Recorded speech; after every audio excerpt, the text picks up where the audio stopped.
Hello viewer, কেমন আছেন সবাই? আশা করি সবাই ভালো আছেন। এখন আমি আপনাদের সাথে শেয়ার করব কিভাবে আপনি আপনার উইন্ডোজ 11 ডেস্কটপ বা ল্যাপটপে প্রিভিউ পেন অপশনটিকে এনেবল অথবা ডিসেবল করবেন। সো আপনাদেরকে সম্পূর্ণ ভিডিওটি দেখার জন্য আমন্ত্রণ জানাচ্ছি। চলুন তাহলে দেখে আসি কিভাবে আপনি আপনার উইন্ডোজ 11 ডেস্কটপ বা ল্যাপটপে এই প্রিভিউ পিন এনেবল অথবা ডিসেবল করবেন।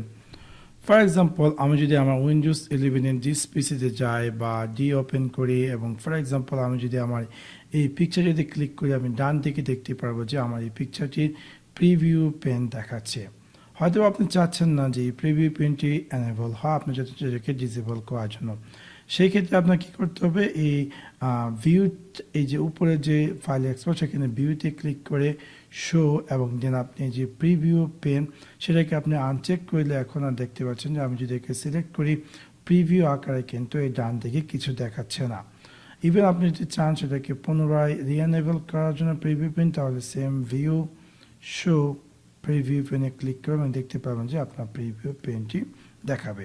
সো এবার খুব সহজে আপনি চাইলে আপনার উইন্ডোজ 11 ডেস্কটপ বা ল্যাপটপে এই প্রিভিউ পেন এনেবল অথবা ডিসেবল করতে পারেন। সো আশা করি আপনাদের ভিডিওটি ভালো লেগেছে। যদি ভিডিওটি ভালো লেগে থাকে অবশ্যই লাইক এবং শেয়ার করতে ভুলবেন না।